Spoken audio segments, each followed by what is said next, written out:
Okay. Today we study section 6.6, the dimension of this space.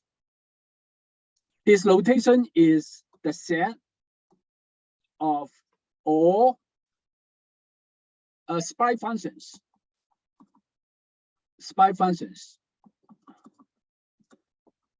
of degree k.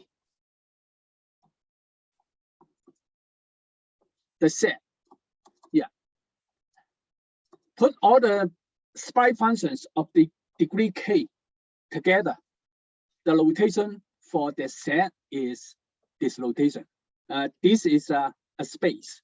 Now, in section 6.6, we want to tell what is the dimension of this space. Take a review first. First, about what is a spy function. Given some logs, these logs are in increasing order and between A and B. Yeah, increasing order. T0 is less than T1, less than T2, and so on, and between A and B. And also given an integer, non-negative integer, then a spy function of degree k associated with these given logs is a function. I denote the function by S. S satisfies the following two conditions. The first one is S is in this set. S has derivative of order up to k-1, and all derivatives are continuous over the open interval A to B. And second condition is S is a polynomial of degree log greater than k on each of these intervals. Yeah, pay attention. The first interval is from A to T1, not A to T0. And the last interval is Tn minus 1 to B. Over each of these intervals, S is a polynomial. The graph is here. From A to T1, polynomial, degree log greater than k. The graph, polynomial, yeah. Polynomial, open dot, because A, this endpoint is not included. A polynomial, the graph, yeah. And then open dot. From T1 to T2, this interval, including T1, but not T2. The graph, it is a polynomial of degree k. Yeah, the graph, open. Yeah, and from T2 to T3, a polynomial of degree k. So polynomial, yeah, of a degree k, yeah, and so on. Yeah, and from Tm minus 1 to Tm minus 1, Tm minus 2 to Tn minus 1, polynomial. Yeah. Then the last interval is Tm minus 1 to B. Yeah, polynomial. And then B, open dot, because not including B. Yeah. So a spy function is a piecewise polynomial function. Yeah, this is the definition of spy function. All the spy function together, the set, the notation is this notation. Yeah. In section 6.4, we saw that how to construct a cubic spy function. A cubic spline over each interval, the spline function is a polynomial of degree 3. A polynomial of degree 3 has 4 coefficients. Because in total, how many polynomials we need to determine, we need to construct? In total, A0, A1, n minus 1. In total, we have n polynomials to construct. Each polynomial has 4 coefficients. So in total, we need to determine 4 times n, so many coefficients for a qubit spline function. For n unknowns, we need 4n equations. How to find those 4n equations? Use this condition. Qubit spline is in this set. That means that S, derivative of S, second derivative of S, continuous on the interval AB. Yeah. Use the continuity of S, derivative of S, and second derivative of S at the interior nuts. Interior nuts, we have n plus 1 nuts at 2, Tn minus 1, Tn, n plus 1 loads. T1, T2 to Tn, they are called interior nuts. And T0, left and nut. Tn, the right and nut. So use the continuity of these 3 functions at the interior nuts to establish equations. So of course we have some freedoms remain. Say derivative, second derivative at T0, second derivative at Tn, at the 2 n knots. We can arbitrarily assign values to them. Okay. Yeah. When we set second derivative at T0 and at Tn, both zeros, the qubit spline is called lateral qubit spline. But actually, you can arbitrarily assign values to these 2 guys. To these 2 guys. Yeah. This is roughly this is the idea to construct a qubit spline function. But this construction clearly very tedious, as we saw in section 6.4. This construction approach cannot be extended to construct a qubit spline of degree higher than 3.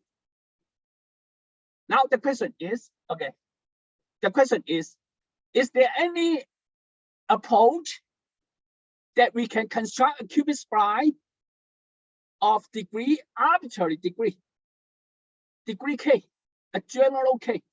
Is there any approach to do that? In section 6.6, we present 2 approaches to construct a qubit spline function of any degree. This is the topic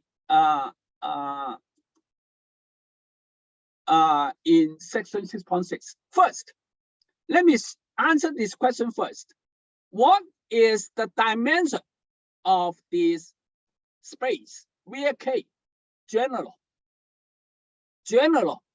long negative integer? Today, I want to answer this question. What is the dimension of this space?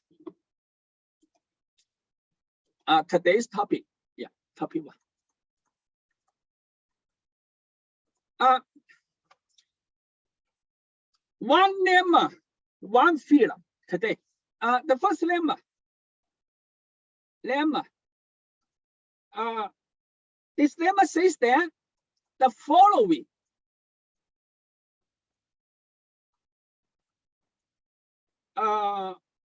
n plus k functions. Yeah, these functions, they are all from this space, are linearly independent on the interval AB. What are those functions? Okay, one, yeah, polynomial from this space, x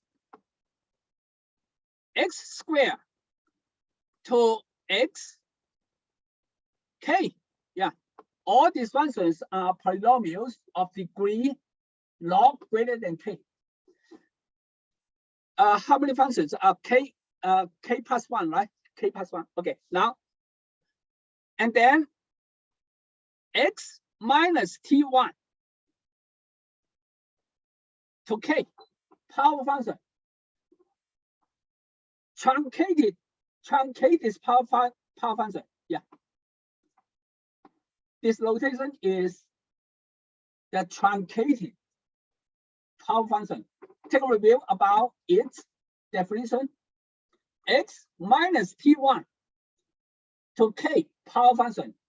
Truncate this power function is this new function.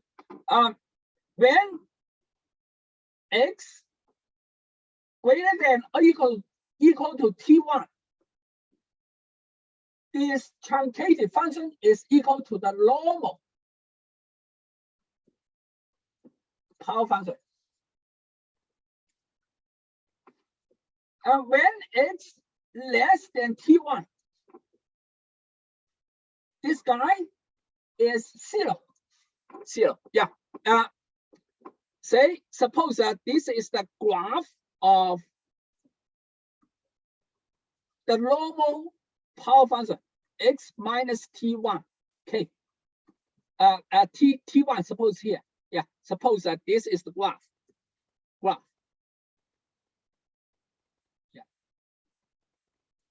Then truncated function only keep the portion, this portion of the graph, and drop this portion of the graph. Yeah, let me use a green color. Yeah, keep this portion,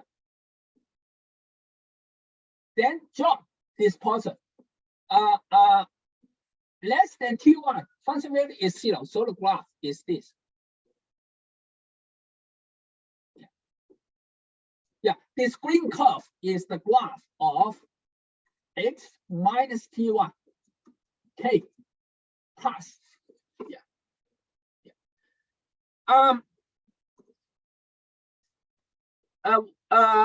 Yeah, here from here to here we have k plus 1, k plus 2. We need m plus k. Then the third function t minus t1 k truncated x minus t n minus 1 to k truncated. Yeah, let's see how many functions. From here to here, k plus 1, right? From here, from 1 to x to k plus 1. And then how many functions? How many remaining functions? T1, T2, here, T2. T1, T2, Tn minus 1. So n minus 1, right? From this truncated function to this truncated function, we have n minus 1 functions. So in total, n plus k. Yeah, let me erase.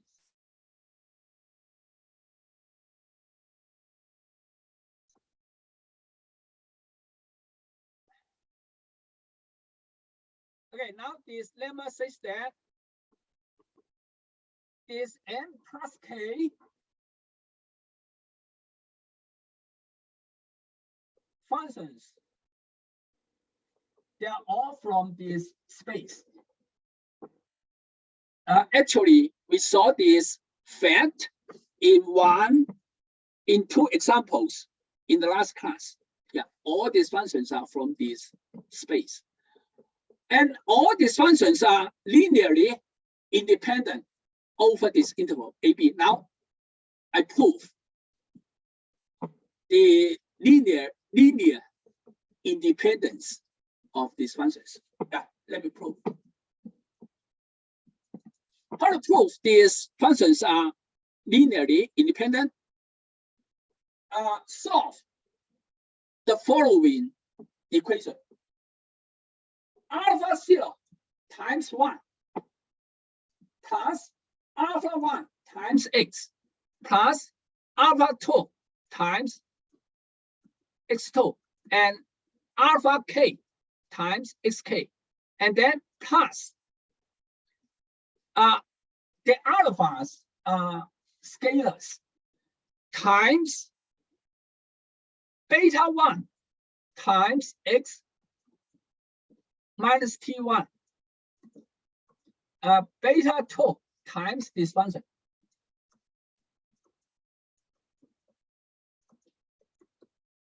And beta n minus 1 times this function.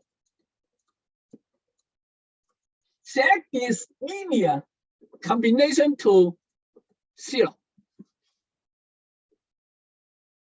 If this equation has only 0 coefficients, then these functions are linearly independent. If this equation has coefficients log or 0, then these functions are linearly dependent. Okay, now I want to solve. All the coefficients must be 0. How to solve that? Okay, now let me first. Okay, first. Number 1, step 1. Let me pick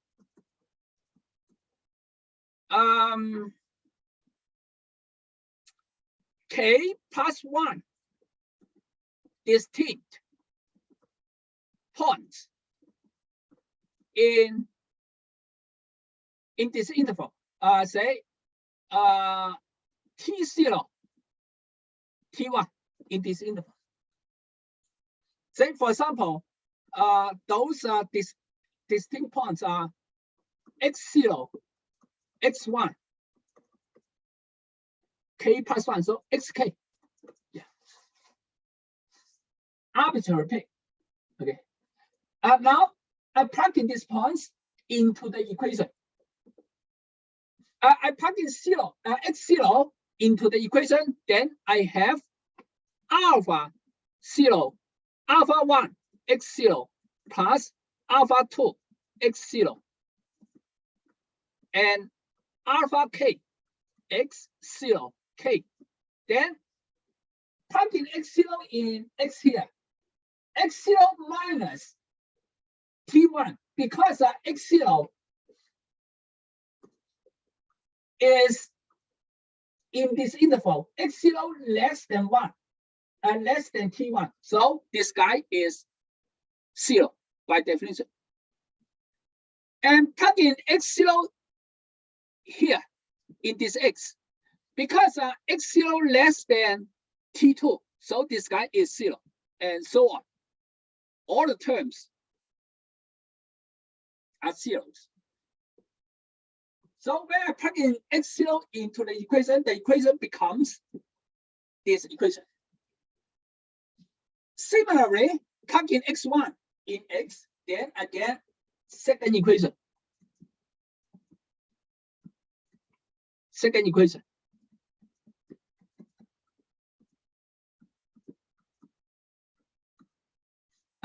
x1 less than t1, less than t2, less than tn minus 1. So all these terms are zeros. We have second equation. And plug in x2, we have the third equation, and so on. Now plug in xk.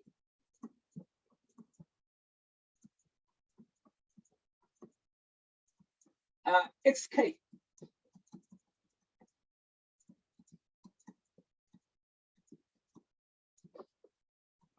We have the k plus 1 equation.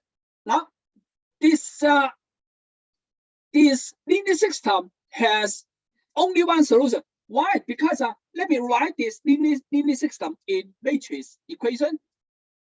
We get 1 x0 square x0 k coefficient matrix 1 x1 square x1 k and 1 xk square xk k coefficient matrix, and then times alpha 0 alpha 1 alpha k, and the right side 0 0 0. It is a homogeneous linear system. When right hand side is 0, the linear system is homogeneous. Because we assume these points are distinct, they're different. So the coefficient matrix is non-singular. This is a van der Waals matrix. Van der Waals matrix. Van der Waals matrix when x0, x1, xk are distinct. The coefficient matrix is non-singular. This is a non-singular. Non-singular. Therefore, only one solution. So the solution is 0. No other non-zero solutions. 0, 0. Okay, now we know alpha, the alphas all are zeros. So this equation becomes the following equation. Step 2, number 2. Beta 1 x minus t1 k plus beta 2 x minus t2 k beta n minus 1 x minus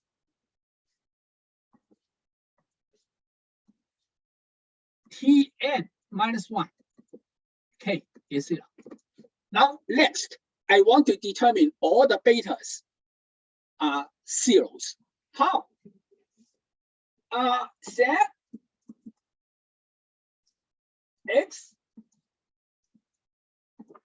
to t1. I plug in t1 in x. Then again, t1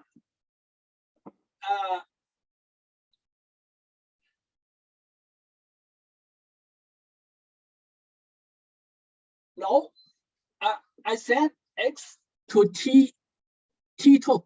Plug in t2 in x. T2 in x.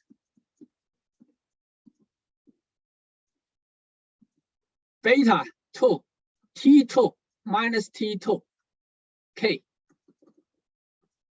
Beta n minus 1 t2 minus tn k 0. Okay. By definition, when t2 greater than t1, truncated function is equal to the normal function. So the first term is t2 minus t1 to k. Second term, when t2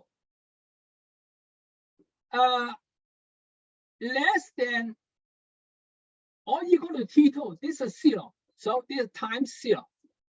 And then t2 minus t3, the next term, because T2 less than T3. So the next term, the truncated function is 0. Beta 3 times 0, and so on. Yeah, the last term is also 0 because T2 less than Tn minus 1.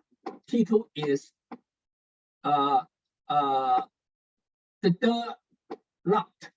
T2 less than Tn minus 1 by definition of this guy, it is a 0. So therefore, from here we get T2 minus T1 non-zero number. So beta 1 is 0. Similarly, if I said if in this equation I said x to T3, plug in T3 in x, then I get beta 1 is 0. Okay, we have prove it, minus T1 k, and then the second term T3 minus T2, T3 greater than T2, so truncated function is normal power function. The third term is 0. All the remaining terms are 0. Yeah. T2, T3 minus Tn minus 1, because T3 less than Tn minus 1, so this guy is 0. So 0. Yeah. Okay. Now from here we have beta 1 is 0. We have beta 2 times T3 minus T2 k is 0. T3 minus T2 non-zero number, so beta 2 is 0. If I plug in T4 in this equation, then we get T3, beta 3 is 0, and so on. So all the betas are 0. Therefore, this equation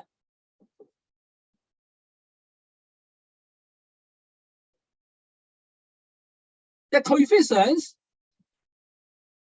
are all zeros. Therefore, these n plus k functions are linearly independent. Yeah, this is the lemma. Now, the theorem. Theorem says that it turns out that these n plus k functions, they form a basis for this space. Okay. This is what the following theorem says. Theorem.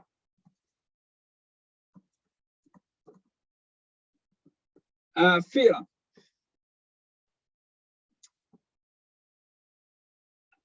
The functions, the n plus k functions in the lemma form a basis for this space. As a result,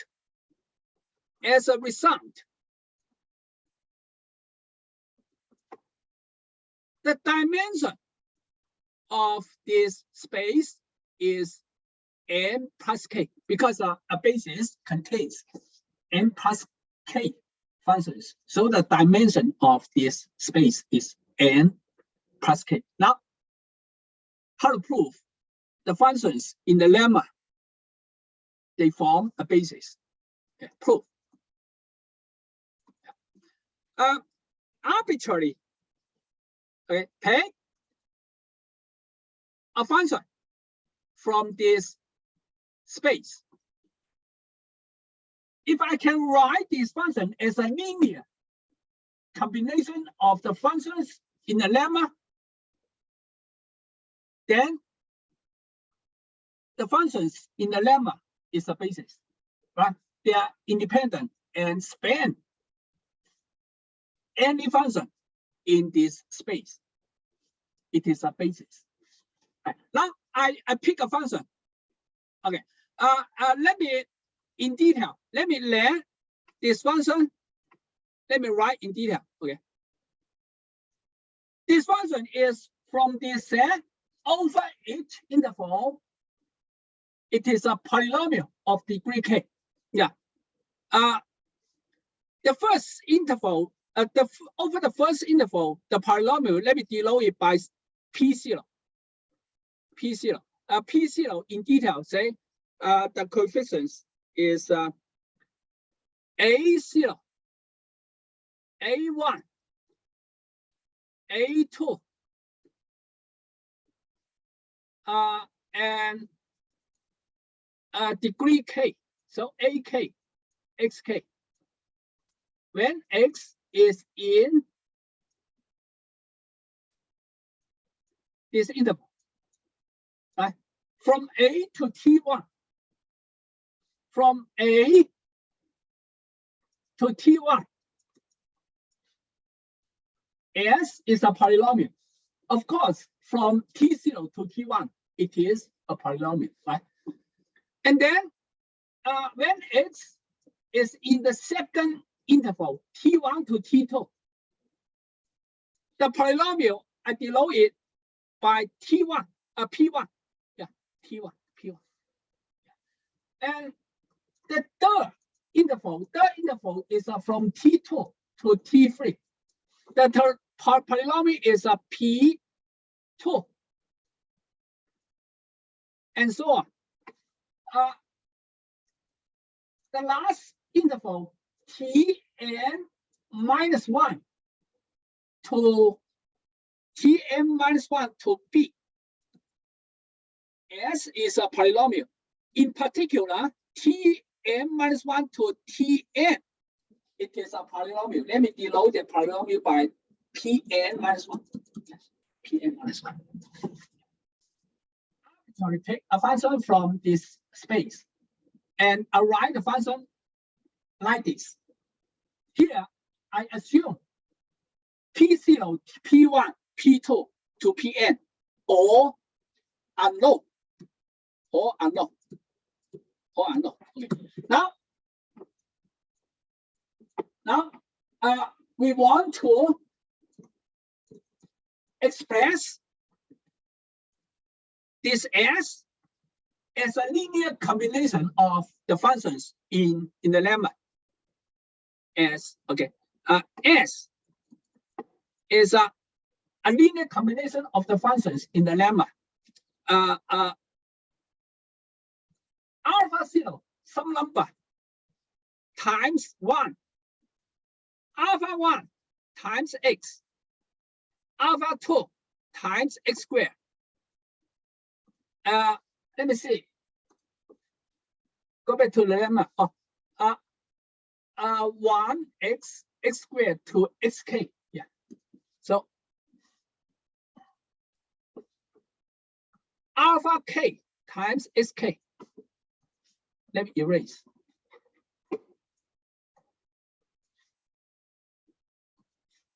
And then thus, what are the remaining functions? Oh, x minus t1 to k truncated, and then to t minus 1. Beta 1, x minus t1 k truncated. Beta 2, x minus t2 k truncated. And then beta n minus 1, x minus tn minus 1, k truncated.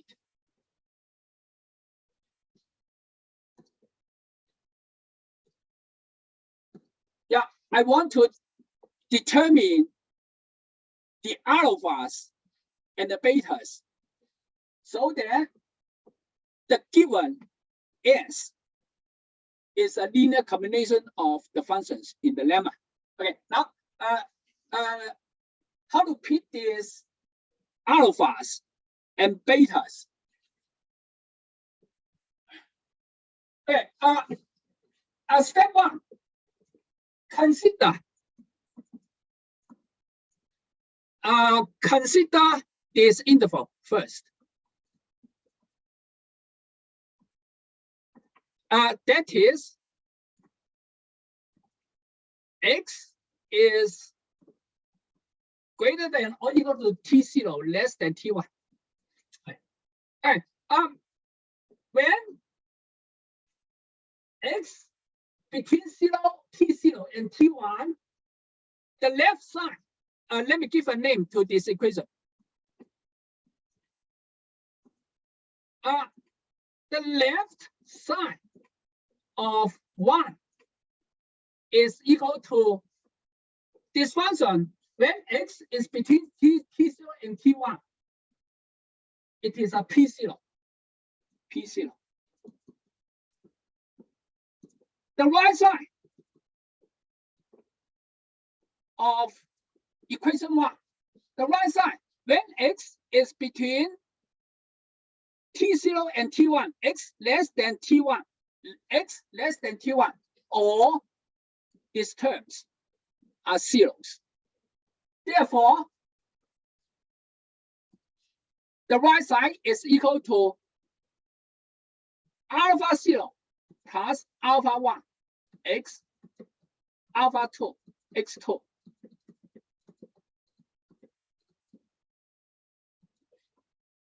Now, to make this equation true, how to choose alpha? How to choose the alphas? Set alpha 0 to be A0, alpha 1 to be A1, alpha 2 to be A2, and alpha k to be AK. Yeah. So here, so now I have determined the alphas by considering the first interval. So I chose alpha to be A0, A1, A2, and AK. Okay. Then when I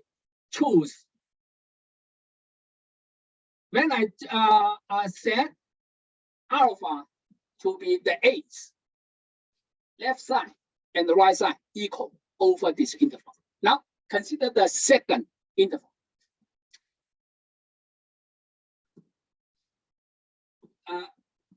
To consider the second interval, T1, T2. In other words, x satisfy these two inequalities. Right. Now, the left side of equation 1 is equal to the left side of this equation is the spy function s. When x is in this interval, P1 polynomial. Left side is P1.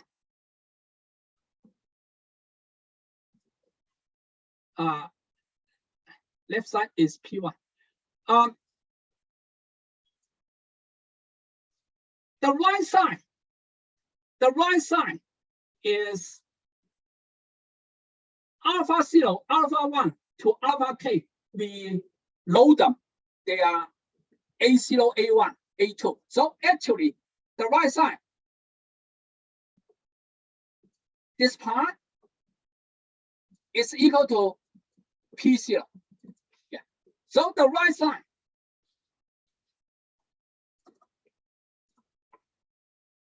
of 1 is equal to P0. Assume we load P0 because we load S. Then plus beta 0 times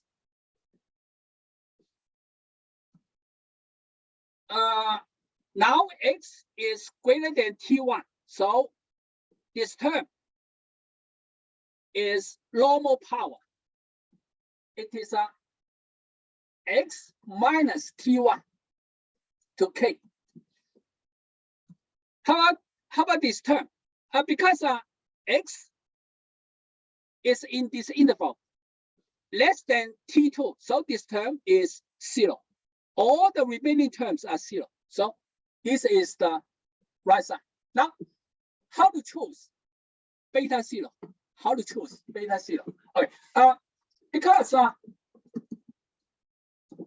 S is in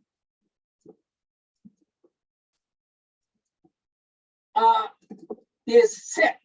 That means that derivatives are continuous at the lot. We have P0 at T1, right?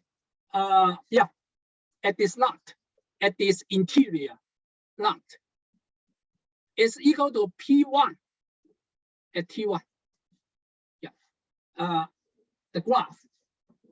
This is an S. T0 here. T1 is here. From T0 to T1, it is polynomial P0. And from T1 to T2, it is polynomial of P1. Now, S is in this set. So at T1, this lot, we have this equation. And also, derivative of P0 at T1 should be equal to derivative of P1 at T1, and so on. Until derivative of K minus 1 at T1 is P1, K minus 1, T1. Yeah. All right, now from these equations, I move the left side to the right side. Then we get P1 minus P0 at T1 is 0. Move the left side to the right side. The first equation is this equation. Now, the second equation is P1 minus P0. Derivative at T1 is 0. And so on. The second derivative at T1 is 0.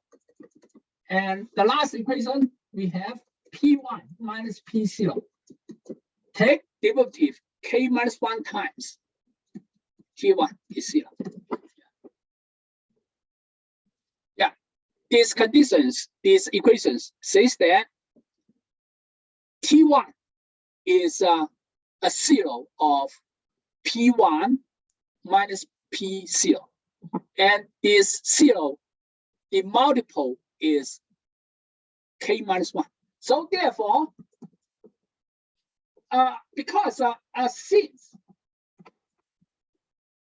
P1 minus P1, P0 is a polynomial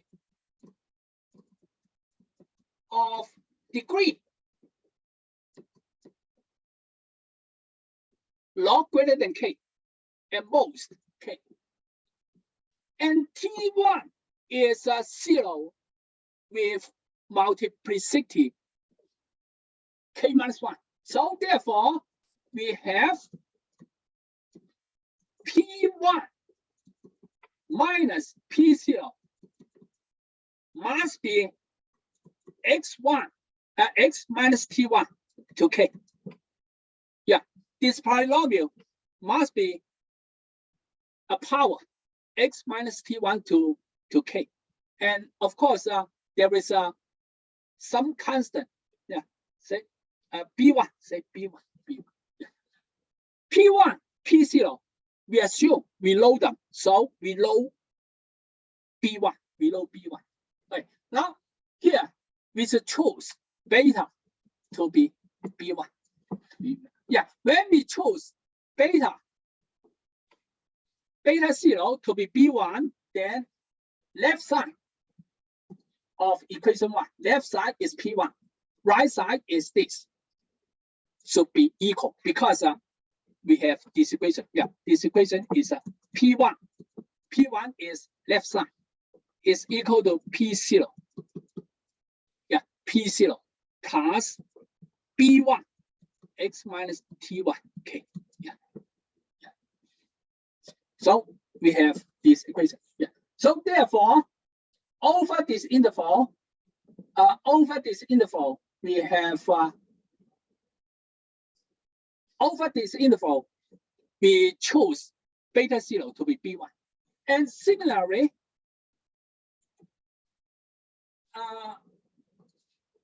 number three, consider the next interval. Next interval is from T2 to T3. T2 to T3, next interval. Okay. Then the left side of equation 1 is the left side of this equation is S. Now S is P2. Suppose that we load P2. Yeah. This is a P2. The right side of equation 1 is P0 plus beta 1. Beta 1 is B1 times this, and then plus this term. P0 plus B1 x minus T1. Okay, then plus beta 2 T2. Now we need to determine beta 2. How to determine beta 2? Consider the lot T2. Okay, because S is in this set, then at the point T2, we should have T2 on the left side. To the left of T2 is polynomial P1. On the right side of T2, polynomial P2. So these two polynomials should match at T2. P1, T2 is P2 at T2. And then also derivative at T2 should match until P1 derivative k minus 1 at T2. P2 k minus 1 at T2. Now from here, we have P2 minus P1. Take derivative and evaluate at T2 is 0. Okay, derivative is a 0, 1 to k minus 1. But because P2 minus P1 polynomial of degree k, so this implies that P2 minus P1, this polynomial is some number times x minus T2 to k. Okay, now how to choose beta 2? Set beta 2 to B2. Yeah. So in this way, we can determine all the betas, and therefore we can write any sprite function as a linear combination of the functions in the lemma. And in the lemma, we have proved those functions are linearly independent. Therefore, those functions form a basis of this space. About the details of the proof, you can take a look at the notes. Now, how to construct sprite function of degree k with a basis at hand. We can easily answer the question. I will tell you next class. Yeah, let me stop here today.